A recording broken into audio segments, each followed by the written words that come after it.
કિચનમાં તમારું સ્વાગત છે। આજે આપણે બનાવીશું સુપર સોફ્ટ વેનીલા આઈસ્ક્રીમ। એના માટે મેં અહીંયા અમૂલનું એક ફ્રેશ ક્રીમ લીધું છે, 200 ગ્રામ જેટલું છે।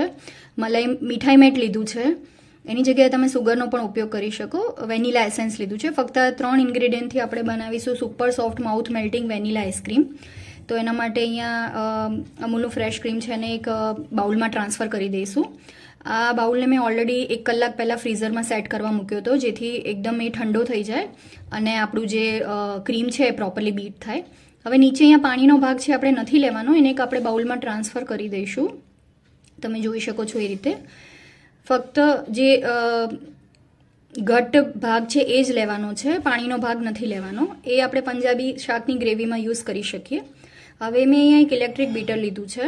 જો તમારી પાસે ઇલેક્ટ્રિક બીટર ના હોય તો તમે હેન્ડ વિસ્કર કે એની મદદથી પણ કરી શકો, પણ એમાં ખૂબ જ ટાઈમ લાગશે। હવે ડબલ બોઇલર મેથડ માટે મેં અહીંયા ઓલરેડી અત્યારે ગરમી વધારે છે, જેથી મેં આઈસ ક્યુબ્સ લીધા છે નીચે બીજા બાઉલમાં। એની ઉપર આપણો બાઉલ સેટ કરી અને આપણે એને બીટ કરીશું। તો પહેલાં એકદમ સ્લો સ્પીડ પર એને બીટ કરવાનું છે। ધીરે ધીરે ગ્રેજ્યુઅલી સ્લો ટુ મીડિયમ અને મીડિયમ ટુ હાઈ આપણે સ્પીડ આપણી ગ્રેજ્યુઅલી ઇન્ક્રીઝ કરતા જઈશું। તમે જોઈ શકો છો એ રીતે પહેલાં સ્લો સ્પીડ પર 1 થી 1.5 મિનિટ માટે એને મેં બીટ કરી લીધું છે, પછી મેં મીડિયમ સ્પીડ કરી છે અને ગ્રેજ્યુઅલી હાઈ સ્પીડ પર જઈને હું એને બીજી 3 થી 4 મિનિટ માટે બીટ કરી લઈશ। તો ટોટલ આપણે 7 થી 8 મિનિટ માટે બીટ કરવાનું છે અમૂલ ફ્રેશ ક્રીમને। તમે વિપિંગ ક્રીમ પણ લઈ શકો, પણ Amul fresh cream easily available હોય છે, જેથી મેં અમૂલ ફ્રેશ ક્રીમનો જ ઉપયોગ કર્યો છે। હવે આ વધારે પડતું બીટ પણ નથી કરવાનું એને, 7 મિનિટથી વધારે, 6 થી 7 મિનિટ ઇનફ છે। જો તમે વધારે બીટ કરશો તો એમાંથી પછી માખણ અને પાણી છૂટું પડવા માંડશે અને તમારું જે ક્રીમ છે એ બગડી જશે ને આઈસ્ક્રીમ તમારો બનશે જ નહીં। તો આપણે એને 7 મિનિટ ઇનફ છે। 7 મિનિટ સુધી આ બીટ આપણે એને કરી લીધું છે। હવે પ્રોપરલી બીટ થઈ ગયું છે ચેક કરવા માટે એક ટિપ્સ છે કે વિપિંગ ક્રીમ જેવા સોફ્ટ પીક્સ તો એમાં નહીં આવે અમૂલ ફ્રેશ ક્રીમમાં, પણ એની ક્વોન્ટિટીથી આપણે જે ક્વોન્ટિટી લીધી હતી એનાથી ડબલ થઈ જશે અને એકદમ વજનમાં ફ્લફી થઈ જશે, હલકું થઈ જશે।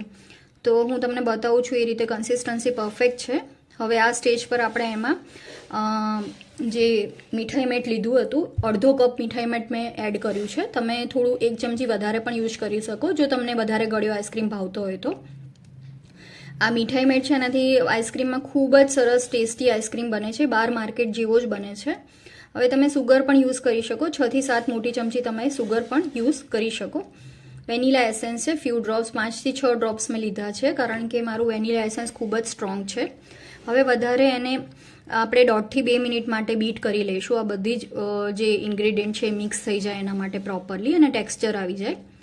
તો જોઈ શકો છો કે 1.5 થી 2 મિનિટ સુધી ફરીથી એને મેં બીટ કરી લીધું છે। હવે આપણો આઈસ્ક્રીમ પરફેક્ટલી રેડી છે અને માર્કેટ જેવું જ ટેક્સચર આવશે। હવે એને આપણે એક ગ્લાસના કન્ટેનરમાં મેં અહીંયા એક ગ્લાસનું બાઉલ લીધું છે, એમાં શિફ્ટ કરી દઈશું અને એને ઓવરનાઇટ 10 થી 12 કલાક માટે ફ્રીઝરમાં સેટ કરવા મૂકી દઈશું। ફ્રીઝરનું ટેમ્પરેચર તમારે હાઈ જ રાખવાનું છે, લો નથી રાખવાનું। હવે એને મેં ક્લિંગિંગ રેપ લીધું છે પ્લાસ્ટિકનું, એનાથી આપણે એની ઉપર રેપ કરી દઈશું જેથી એમાં આઈસ ક્રિસ્ટલ્સ ના બને અને એને ઓવરનાઇટ ફ્રીઝમાં સેટ કરવા મૂકી દઈશું। તો ઓવરનાઇટ થઈ ગયું છે। હવે આપણે એને ખોલીને ચેક કરીએ।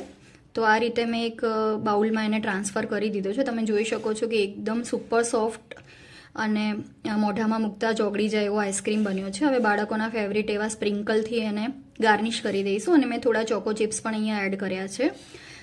તો તમને આ મારી રેસીપી કેવી લાગી? જો મારી રેસીપી ગમી હોય તો મારા વિડીયોને લાઇક કરજો, મારી ચેનલને સબસ્ક્રાઈબ